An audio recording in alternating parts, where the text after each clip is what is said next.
Hello and welcome to this week's edition of the Texas Public Policy Foundation's weekly live stream. You know, for those of us who live in Texas, the southern border is an institution of pride. It's something that we have cherished for a few hundred years, and probably more than most borderlands in this world. Folks who live in Texas understand that crossing borders ought to be transparent. It also ought to be legal, because otherwise we encounter some difficulties like what we're seeing today.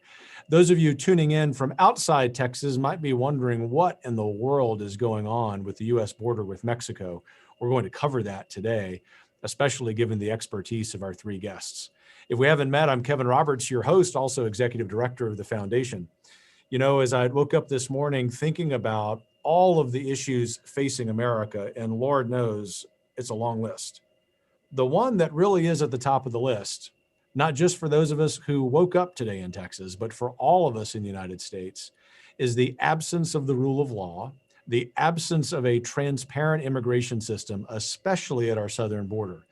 And so what we're going to do for you today in short order is lean on the expertise of three friends and colleagues who can assess for us very quickly, also with a great depth of knowledge, what's going on and what can be done to fix it.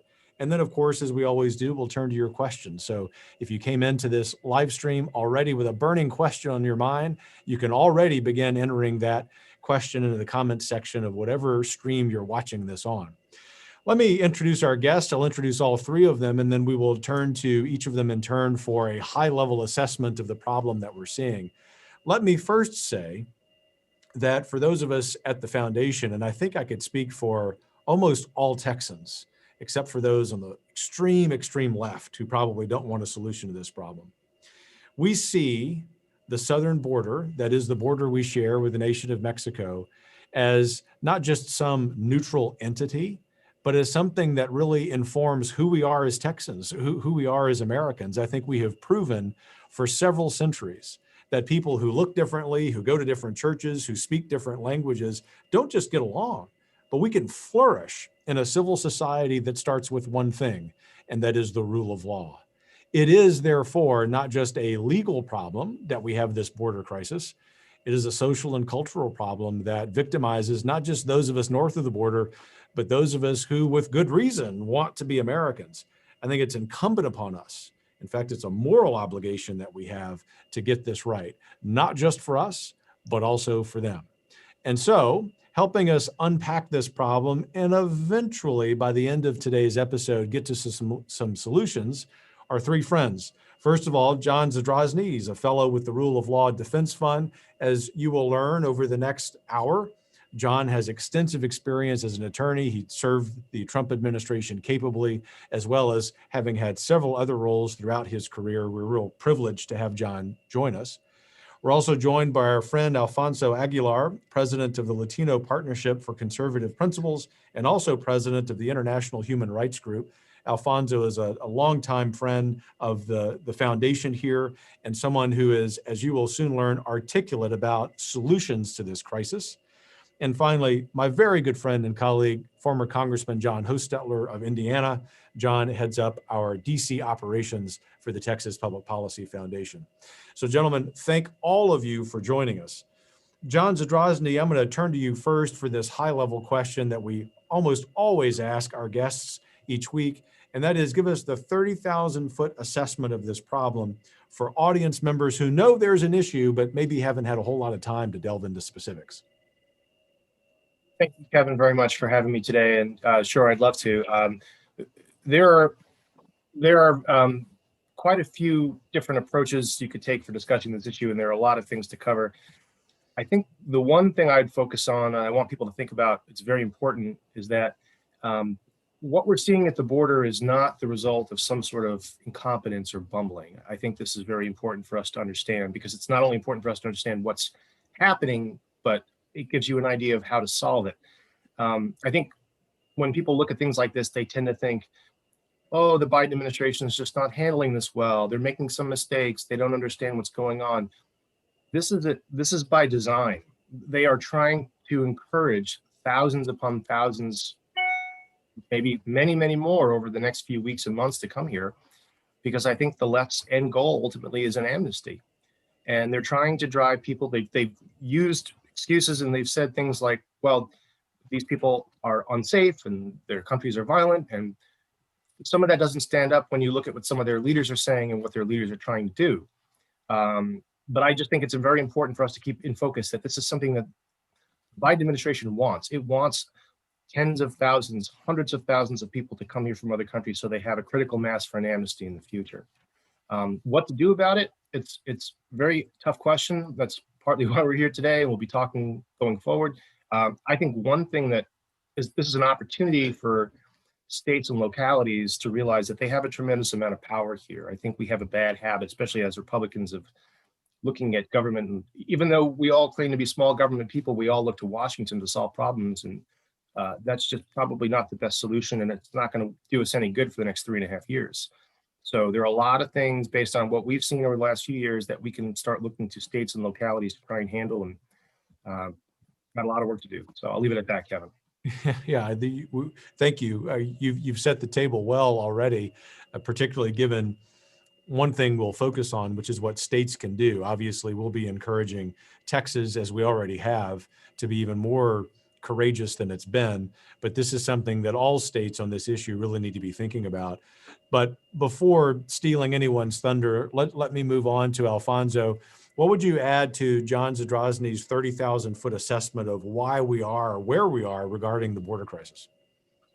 Well, first of all, thank you, Kevin, and the Texas Public Policy Foundation for having us and leading us in this important discussion of such a timely issue, the most important issue that we're facing at this time. I agree 100% with what John said. This administration is being very cynical about how they approach immigration. Just recently, a few weeks ago, in at a press briefing, White House spokesperson Jane Psaki, she loves to talk, we all know that. Well, she said something very remarkable. She said, asked about immigration, that the Biden's immigration agenda, it's part of his, it's part of the racial equity agenda.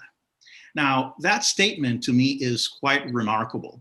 So now we're having a shift in immigration policy where apparently immigration policy is seen as a tool of social reengineering. So to John's point, I think, yes, they want to let a lot of people come in, grow the population of undocumented immigrants to put pressure on Congress to pass some form of legalization, some form of amnesty.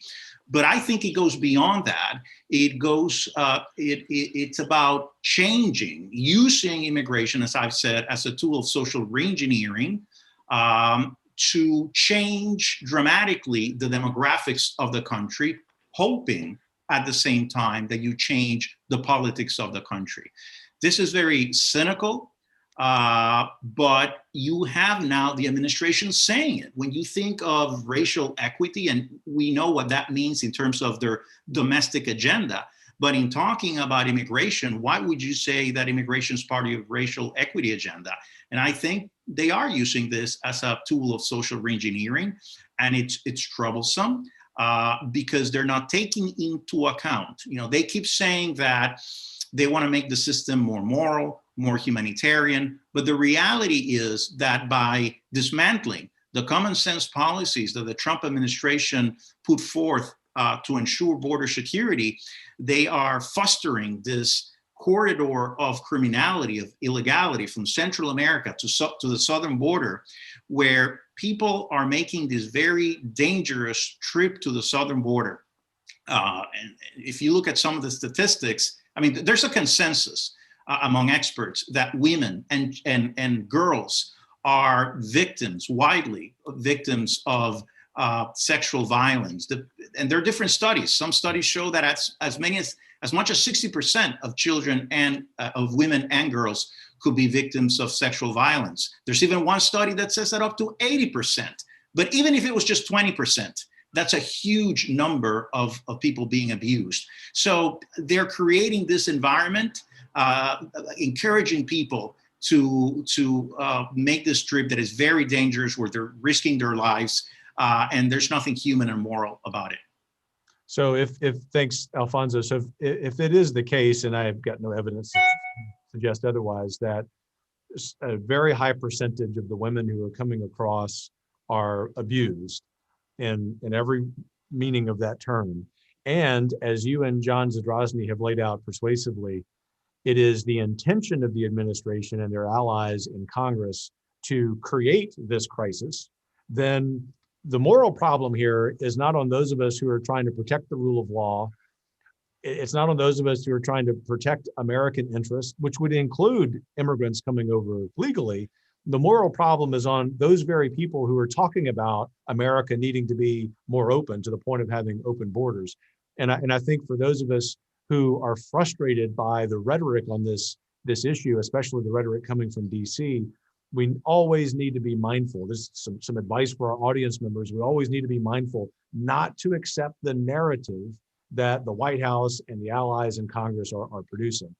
And an expert in that is someone who served several terms in Congress, my friend John Hostettler. And so John, even though you haven't been in Congress for a little while, you are in DC and you still know how the game is played. Based on your experience as a member of the US House and based on your expertise in this policy area, what's your assessment of what's going on, and what would you see as at least the first or two steps towards solving it? Well, thank you, Kevin. And with regard to my experience in Washington, D.C., I see a very common trait that's practiced here, and that is blame your predecessor when things are falling apart. And that's what's happening now. And I'm sure, I know we've heard it as we witness and observe the various proclamations coming from, whether it's the spokesperson for the White House or the president himself, blaming the Trump administration for what has grown ever since the first half day of Joe Biden's presidency. But the simple fact of the matter is, the reason why this is happening now is because the Biden administration has changed policy from a policy that has worked, as Alfonso so eloquently said it earlier, that these were working from the time that that the Southwest border experienced some of the highest apprehensions of individuals trying to enter illegally in May of 2019, and then the Trump administration putting in place what was referred to as the Migrant Protection Protocols, otherwise known as Remain in Mexico, for individuals who were claiming asylum in the United States and had been coached by their smugglers and others to make it to the border, and once crossing the border, not flee from a Border Patrol officer, but seek one out to make a claim for asylum. Once the Trump administration realized, and the folks in the Department of Homeland Security realized that this was the new pull, as the draw, you might say, to the United States, the administration, Trump administration, quickly moved into the Remain in Mexico policy, which, in keeping with international law and U.S. statute, said that if an individual had come through Mexico, now not a Mexican citizen, but if someone had come through Mexico to the United States and claimed asylum, then they would be returned to Mexico to remain there while their asylum claims were being processed pending in the United States. Well, as you can imagine, when folks learned that they were not going to be caught and released into the interior, they stopped coming to the United States in great numbers. It was almost an 80% drop in apprehensions at the border once folks learned that they were not going to be caught and released in, and that they were going to have to wait in Mexico. And they also knew that their claim would not be given a positive response by the government, and so they would not ultimately be permitted to stay in the United States. Well, on the first day, once again, the first half day of the Biden administration, his Department of Homeland Security terminated new enrollments in that Remain in Mexico program. And what both my colleagues, John and Alfonso, have pointed out, I think needs to be stressed, in that if we don't want to believe that this is part of some organized plan, and I don't believe that that's not the case, if I can use the double negative. But if you want to believe that, you must understand that this was known literally from the very outset. The same statement that the Department of Homeland Security issued under the new Biden administration on January 20th, on Inauguration Day, included this note, and I have to read it so that you'll understand. Quote, individuals outside of the United States will not be eligible for legal status under the bill President Biden sent to Congress today. He actually didn't send it that day. He sent it several weeks later, but it's here. He said the legalization provisions in that bill apply only to people already living in the United States, end quote. So from the very first half day of the Biden administration, they knew that these changes in policy would draw great numbers to the border, and numbers that we now understand are likely to be unprecedented in magnitude. Thanks, John Hostettler, for that wonderful assessment. In fact, you provided the best segue, as you often do for me, into where I wanted to go with the next round of questions for the three of you. That's about numbers.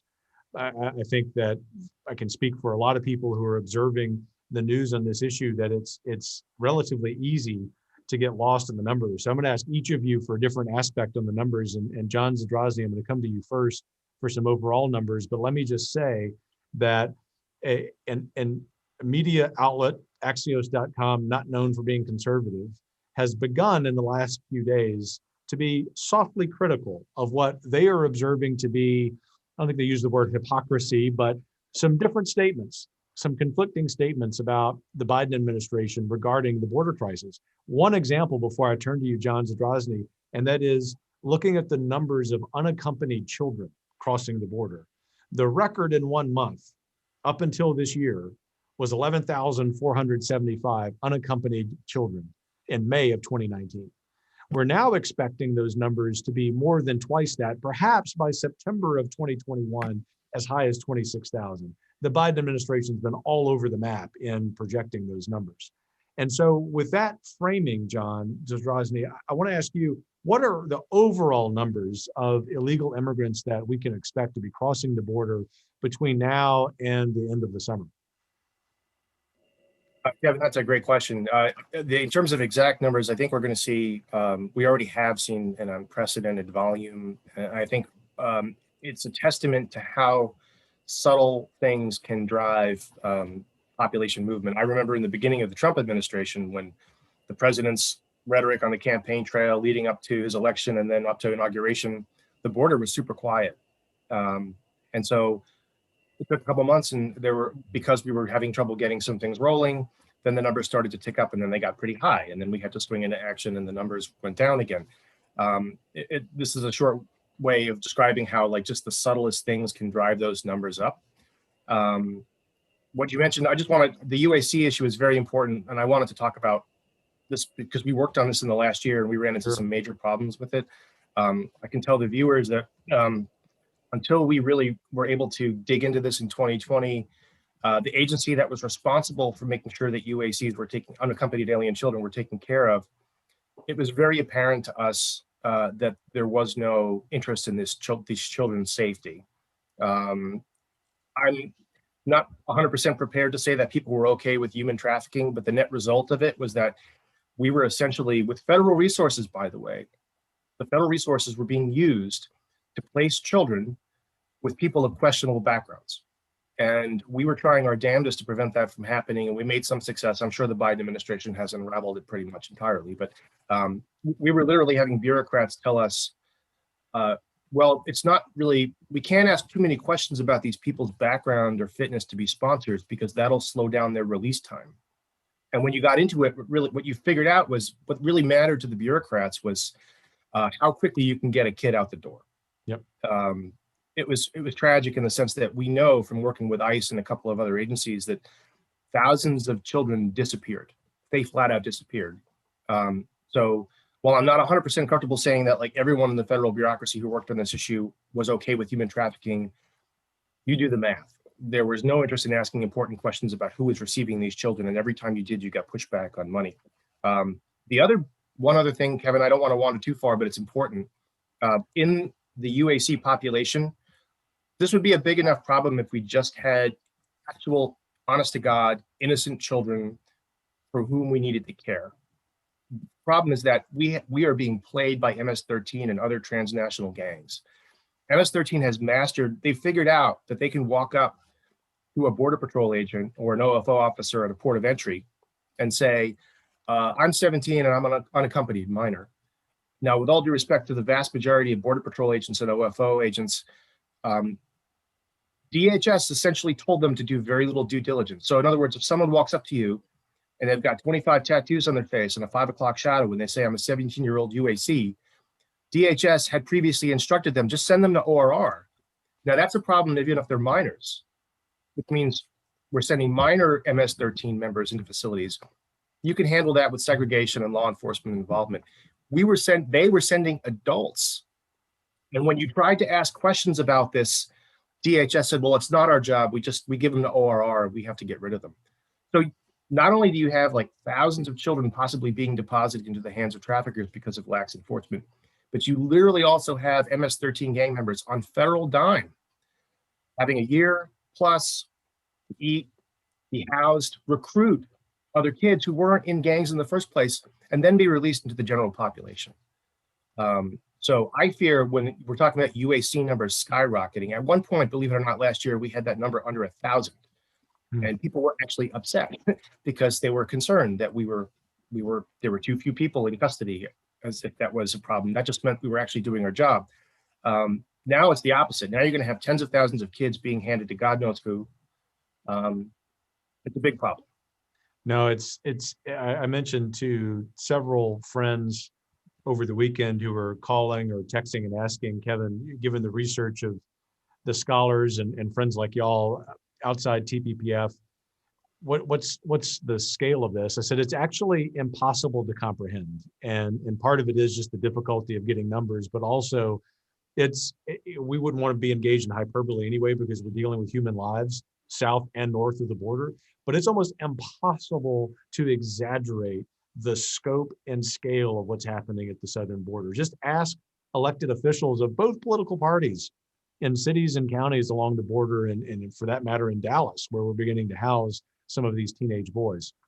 So we're going to turn to audience questions momentarily. If you're in the audience viewing this, you have a question, go ahead and pose that. We'll get to it shortly. But first, I want to pitch a similar question to you, Alfonso, and then you, John Hostettler, about the overall numbers. Do we have any sense, Alfonso, of once we get to the end of September, say, of this year, of how many people of any age will have been able to cross the border?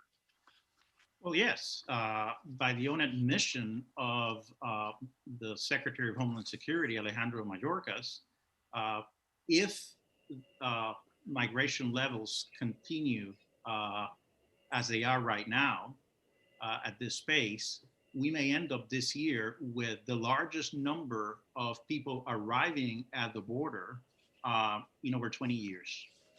So, and this is something important to look at, because we heard the other day the president at his press conference say that he's not responsible for this, that these are flows that happen naturally. They've been happening for the past years. Now, there's some truth to that. I mean, President Trump faced a surge in 2019. Now, I would argue that surge was encouraged by smugglers and even nonprofits encouraging migrants to go to the southern border and ask for asylum, even though they don't have a legitimate claim to asylum. But while that is true, we haven't seen this magnitude in almost 20 years. And not only that, the incredible spike in arrivals in such a short period of time. I mean, and it's basically when Biden arrived at the White House. From January to February, there was a spike in migrants arriving at the border of 28%. That's pretty dramatic. And obviously, it's because of the rhetoric of the president and of the policies. And it's not only conservatives saying this. The leftist president of Mexico, Manuel López Obrador, the other day said it. We have the situation, which, by the way, doesn't only affect the US, it affects Central America, it affects Mexico, certainly. And he said it. He said, Biden has become the migrant president. They have listened to that rhetoric. I mean, come on. Some of them even arrived with the Biden t-shirt with a campaign logo. They've heard the message, and the message during the campaign was very clear: come.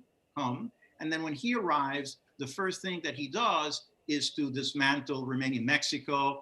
He says, we're gonna pause deportations for 100 days. We're gonna begin with catch and release. We're gonna stop building the wall system. So all of that sends a clear message, and that's why we've seen the spike in numbers. And I think to echo what my colleagues have said, what we're seeing right now is just not another Democrat in office pushing an open borders policy. We're seeing a major shift in immigration and border security policy. Even during the Obama years, there was an effort, even though the measures at the border were weak. Certainly the Obama administration could have done much more, but I think even Obama tried to send a message to dissuade people from making that dangerous trip. I remember during the surge that Obama faced of minors, President Obama saying, don't come illegally to our southern border, period. That message all of a sudden has changed. The message now is, don't come now. And that's not a strong enough message. In fact, that's a terrible message. It says, at some point, we're going to be ready to receive you. So if I'm a migrant, I'm going to say, I'm going to go right now because I know how this system works. You have to get in line. So I'm going to go now to ensure that I'm ahead when they're ready to receive me. This is exactly what's happening. And part of it, as the congressman was saying, is the abuse of the asylum system. And that's part also of the messaging of the Biden administration, saying that anybody has a right to ask for asylum at our border. Now, that message has to be clarified. You have a right to ask for asylum if you have a legitimate claim. And you only have a legitimate claim if you're individually persecuted for religious, political reasons. General violence or lack of economic opportunity is not a reason to ask for asylum. But the Biden administration is not making that point. 90% or more of the people that arrive at our border do not have a legitimate claim. Why encourage them to come to our border? So I think the message from the administration has to be clear. Don't come illegally at all, and only ask for asylum if you have a legitimate claim. Because if not, what we're going to create is this corridor of terror. That's what it is.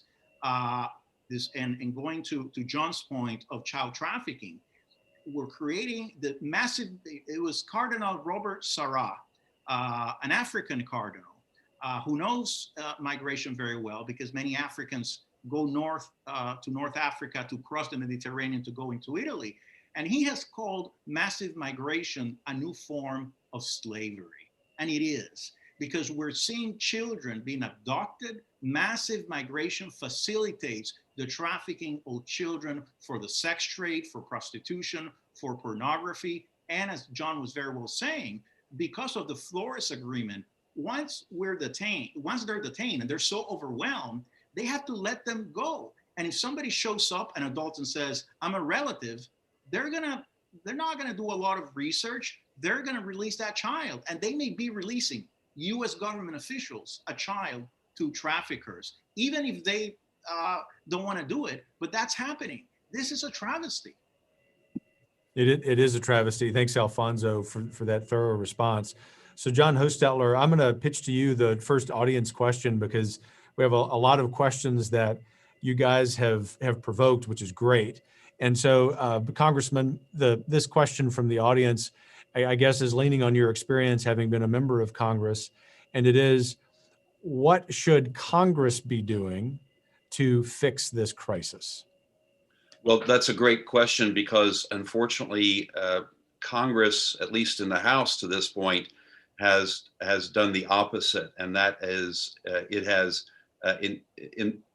joined, you might say, the Biden administration in encouraging more, because understanding how the illegal immigration process, if you will, works, the more often that Congress passes a bill, the House passes a bill, for example, or the Biden administration issues another executive order or a directive from a department or agency, that information is taken to the is acquired by the smugglers, the smuggling industry, if you will, and they act upon it in order to obtain greater revenue, a greater clientele base, and greater revenue. And so what the House did recently was to pass two bills. One of those bills was to grant extended authorization, legal permanent resident status to individuals who are dreamers, otherwise known as DACA recipients. DACA is an acronym. We deal in acronyms in Washington, D.C. all the time. Deferred Action for Childhood Arrivals, and would grant these individuals legal permanent residence. Well, initially DACA was for individuals who if memory serves me right, because I was out of Congress at that time, but up to 2012.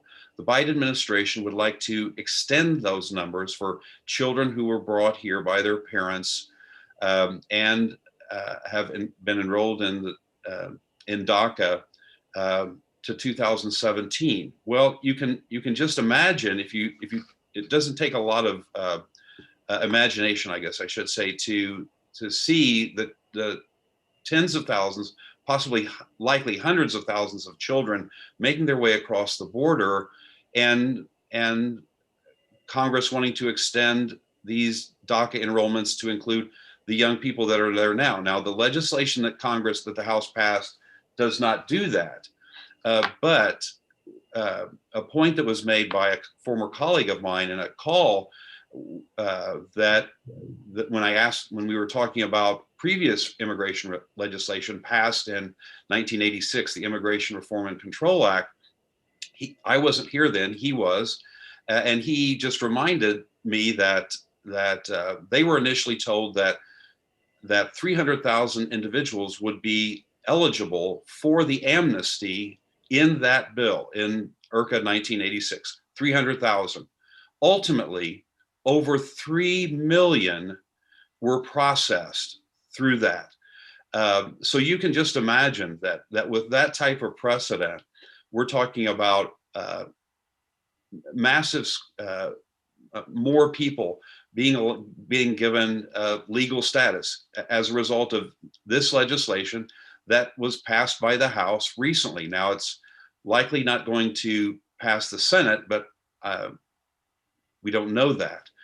So Congress has got to go the other direction. They've got to do something that would slow the process. And quite honestly, I believe a good place to start would be to enact in statute what the Trump administration did through executive action. And that is this Remain in Mexico policy that is consistent with federal statute that's already in place, agreements that we have with foreign countries, in the 1951 Convention on the Status of Refugees.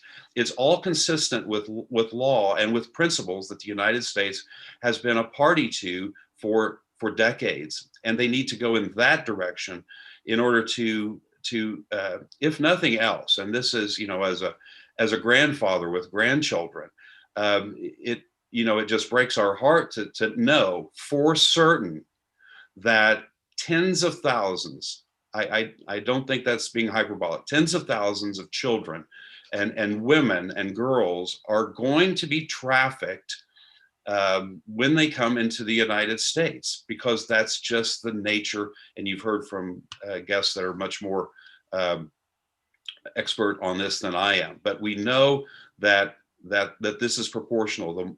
The greater number of illegal aliens that migrate into the United States, the greater the number of those that are going to be trafficked. And Congress should do what we know worked in the past, in the recent past, and that is codify, put into federal law, the Remain in Mexico program for starters. Well, thanks for starting us out on this list of solutions, John Hostettler. John Zadrozny, I want to build on that using a question from one of our viewers who is asking about all of the funds that the federal government sends to other countries. And I think you're probably the best to answer this given your experience in the Trump administration. This viewer is asking, could those funds, if in fact it were possible to get the Biden administration to do the following, could those funds be earmarked by the United States to those countries to actually help solve this problem so that we're not having this influx of people at the southern border? The answer, Kevin, is absolutely. But let me take a step back on exactly that issue. One of the biggest problems we have is that, unfortunately, the United States, no matter which party is in charge, has to battle a bureaucracy that wants to shovel money out the door to foreign countries, no matter what they do.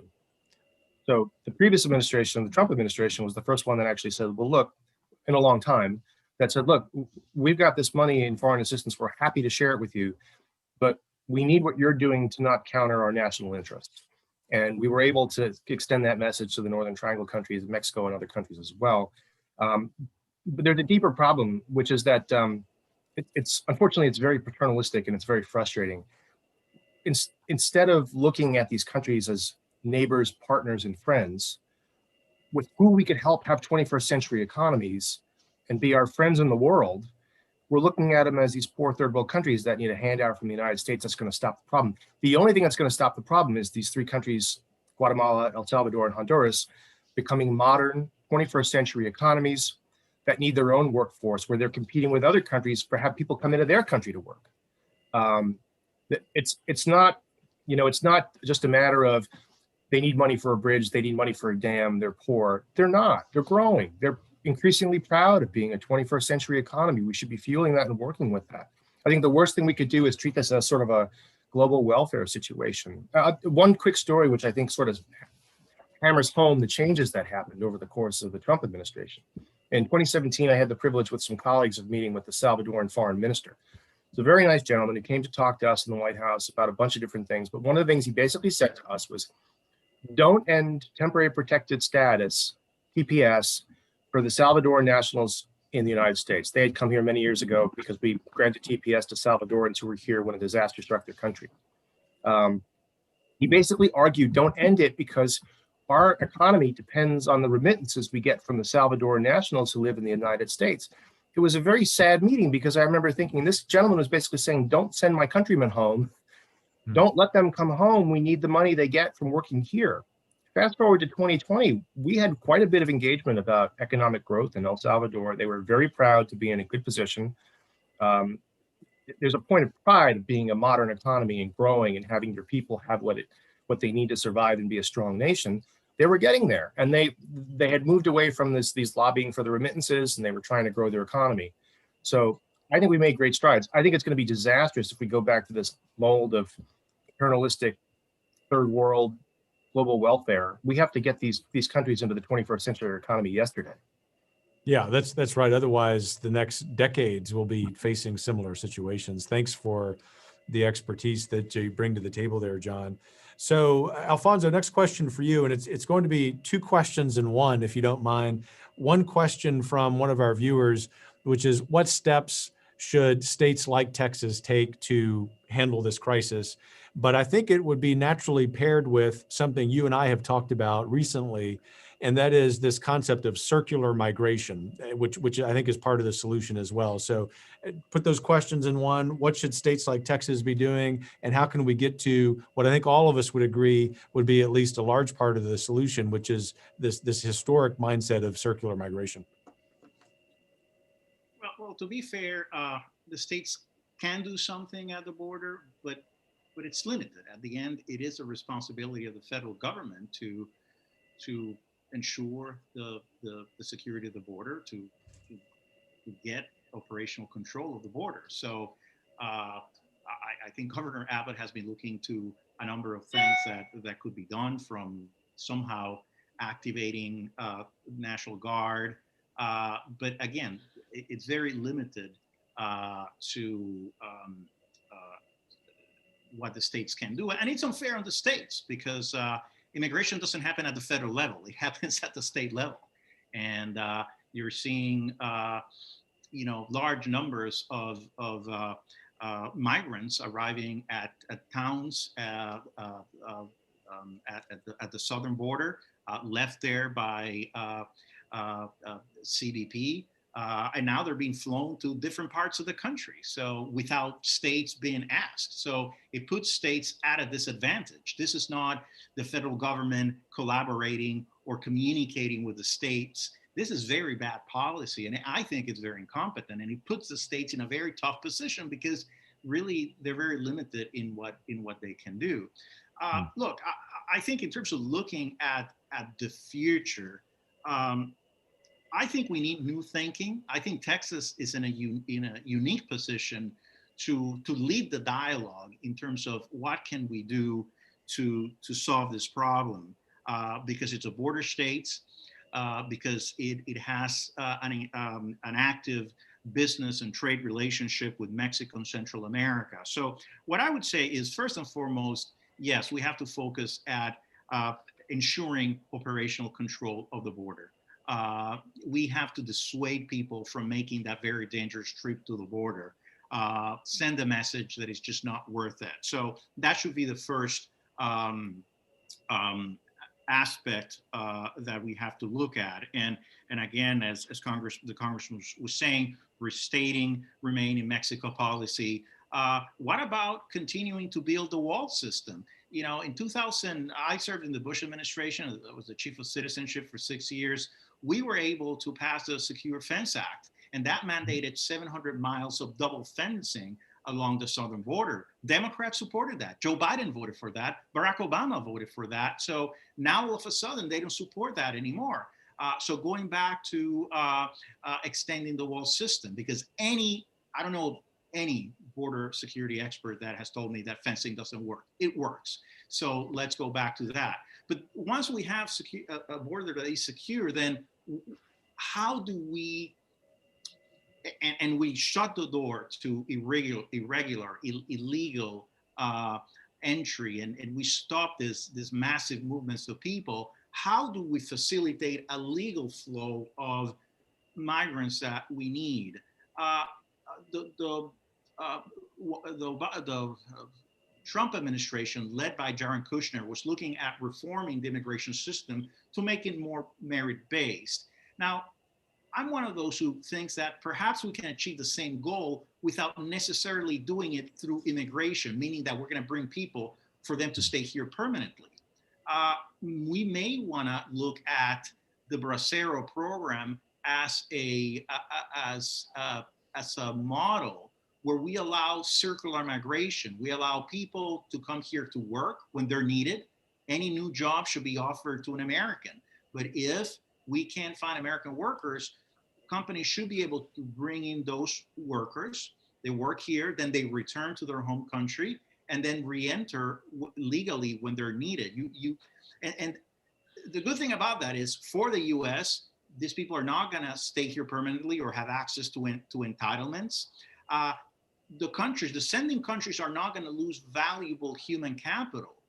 They're going to have people come back, bring technical skills to help those economies grow and those democracies, to strengthen those democracies. So I think that's a concept that we should look at. Now, I understand that there has been a great deal of abuse of programs like H-1B and other guest worker programs. But I think the answer is not just forgetting about the possibility of facilitating that legal flow. Is how do we recognize the need that we have those foreign workers and create a program that is workable? Perhaps look at biometric technology. Years ago, the Kriebel Foundation proposed the idea of a more market-based guest worker program based on this principle of circularity, using biometric technology to ensure that people don't overstay their visas or whatever. Ensuring also that those who hire immigrants absolutely need them. So it's not, they're not using the program as an excuse not to hire an American. And I think we can find a way to work something out. I think, but right now, nobody's talking about that. The left doesn't like the idea of a guest worker programs because the unions hate it. But perhaps it's something that we should look at instead of trying to fix everything through the immigration process. Not everyone that comes here wants to stay here. The truth is that the majority of people who stay here illegally is because if they were to go back to their home country, they would have to re-enter illegally. We have a system that fosters illegality. So that perhaps is something to look at. And then finally, if I may, just to say something that John said, which I think is very important about Central America, because Joe Biden in his press conference said that besides blaming Trump, because he says that Trump created this crisis at the border, he's now also blaming the corrupt governments of Central America. Well, you know, this idea that we're going to go down there and fix these countries is very arrogant. I mean, for decades, we've been providing technical aid, assistance. We've created, under Bush, a free trade agreement with the CAFTA agreement with those countries. I mean, are we going to wait until they get their act together to ensure that we have operational control of the border? That's nonsense. Not only that, I am concerned that because we're seeing very aggressive efforts. He already said that Kamala Harris is going to oversee diplomatic efforts to put pressure on these countries. They have already created a task force that's going to be working on pushing those countries to make more democratic reforms and fight corruption. I am really concerned that we're going to go down there with the same mentality that we went to Iraq, to nation build. And at the end, instead of building strong democracies and strong economies, we're going to destabilize these countries. And the end product is going to be worse. It's going to actually destabilize those countries and generate more massive migration. I'm really concerned about that. And I think the Trump administration was more realistic in how they dealt with these countries. Those countries are not perfect, but they're way better than they were 10, 20 years ago. And I think we have to respect their sovereignty. President Trump worked in a very multilateral way with Mexico and with the countries of the Northern Triangle to achieve not only the remaining Mexico policy, but also the safe country agreements. Nobody in the media has recognized this because you have to criticize Republicans of the Trump administration for not respecting multilateralism. But that was a multilateral effort in how they dealt regionally with the problem. And I think it was a very smart way to deal with the issue. Yeah, I agree, Alfonso. So let me ask one more question from the audience, and I'm going to pitch it to you, John Zadrozny, and then we'll wrap up with some optimism, I believe. And the question for you, John, is I think there's a consensus among the four of us. This is going to get worse before it gets better. That's unfortunate, but we do believe that's the reality. Given your experience, what do you think will prompt the breaking point? Yeah, I know we might argue we're already at the breaking point, but I think what this viewer is getting at is what is going to happen that just compels this administration and Congress to realize everything we've been doing up to this point is not working and we've got to fix it. Kevin, that's a great question. Unfortunately, I don't have the answer to that one. What I worry about the most is that we are experiencing. I like to think of this in terms of the closest analogy I can to, which is 2009 and 10, when Republicans were dealing with the first 2 years of the Obama administration. And it was really kind of hard for a while to pin down what that breaking point was, but I think it was probably when Obamacare passed and became law, it was probably the breaking point that made a huge difference in the fall for Republicans, and the rest is history. I don't know what the breaking point is going to be for the American people. I'm biased because everything I hear coming out of this administration is flat out of Saul Alinsky's playbook, and it's really kind of embarrassing that we're already not at the breaking point. I say this, and I don't want this to happen, but the thing that worries me the most is that we are actually going to experience a tipping point that involves some sort of act of terrorism. Yeah. We're right now, we've been having this conversation based on the premise that only people from Central America and only good people are coming. And that's what's making up this flow. I can tell you, and this is unclassified, that there are quite a few, we have quite a lot of evidence showing that people from other parts of the country, other parts of the world, with increased terrorist activity have used their resources. And that's also a bad sign when someone can fly from the Middle East to Ecuador and work their way up to the US-Mexico border and then pretend they're from Central America. We've created a giant terrorism gateway. And I hope that doesn't happen, but I worry that that might be the thing that gets people's attention the most. It's a shame that we have to worry about that because we were in a good path in terms of border security. If I may, Kevin, I just want to follow up on one very important thing that Alfonso said. He said border security is a federal function, and technically that's true. Although historically, if you go back and you look, we know that up until the 1920s, with the creation of the U.S. Border Patrol, border security was not purely a federal function. And we can debate all day long whether or not the state should have some role in it. I think there's some room for that. What's more important is that states can do a lot of things. They are sovereign states.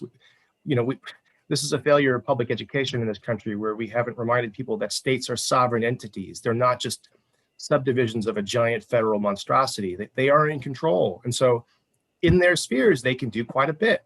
States can pass e-verify. They can mandate that all employers in their state have e-verify. They can basically limit the receipt of welfare benefits to illegal aliens. I personally think we should revisit the barring of driver's license access to illegal aliens. Some people will say, well, Arizona tried that in 2012. We can get into the conversation about court overreach another time. But it's also 10 years later with a different court. And the left never stops pushing the boundaries. Why don't we try again? There are lots of things that states can do if they really wanted to get involved. It's just a question of willpower and political leadership in these different jurisdictions, but they can do quite a bit. I mean, just one last thing. We said it all the time, border security is national security. And so the idea that just because, I'm not picking on states, but let's say like Nebraska or Wisconsin, they're not on the US-Mexico border, doesn't mean they have a stake in this. They very much do. And the collective weight of what the states do in their capitals, pushing back with laws and executive orders, it will have an impact. It's going to have it when you can't get a driver's license and you're an illegal alien, you can't get a driver's license in Oklahoma and Texas, Arizona, you're going to turn around. The collective weight of these things is going to have a chilling effect on illegal immigration. Yeah, that's extremely well said. And of course, you have to account for my bias leading the largest state-based think tank in the country and in Texas, where we see this firsthand. But as I mentioned in my opening comments, this is a problem for every state, right? For the reasons that you mentioned, and also because if we're going to allow the folks who are currently in power in DC to run roughshod over the rule of law, then what will they cover next? And so for those of you in the audience who are asking questions, what's the end game on other topics? We're not being dismissive of those questions. We agree we'll have to cover those in another live stream when we have some time, and of course we will.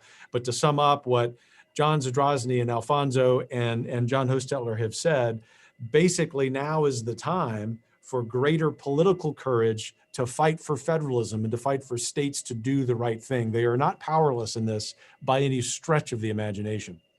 So gentlemen, as I try to, our viewers certainly know this, I try to get at least one of our guests each week to close us out by telling us why they're optimistic about America. And this week, I'm going to turn to my friend, John Hostettler, to do that.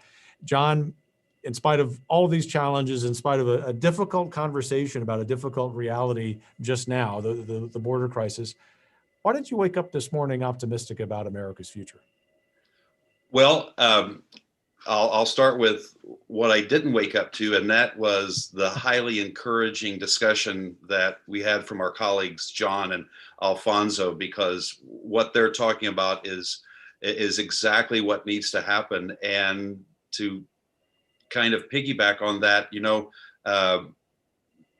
the people are being heard by their representatives in Washington, D.C. Oh, in less than 2 weeks, there have been 3 major congressional delegations to the border. It started with Minority Leader in the House, Kevin McCarthy, leading a delegation a couple of weeks ago. Last week, there were, I think, 17 to 19 senators that went to the border. And now today, there is another large delegation of House members that are there. Our own Ken Oliver is with them. From Right on Immigration of the Texas Public Policy Foundation. So it's right to be encouraged because this is some of the most engaged I've seen members of Congress in a long time. I went to the border a couple of times whenever I was in Congress, but never in large delegations. So the people in Washington, D.C., on Capitol Hill at least, are listening, and they're engaged in it, and they're going to do more.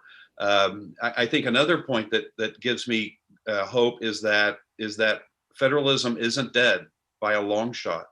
And we have states that are wanting to take on the federal government. The state of Texas Attorney General started kind of this first shot across the bow by taking the Biden administration to task for their so-called pause on deportations, and won that. The state of Texas won that. And not only won it for Texas, but won it for the rest of the country, quite honestly. And then when you think of the state's ability to defend themselves, I think, Kevin, I think that recently your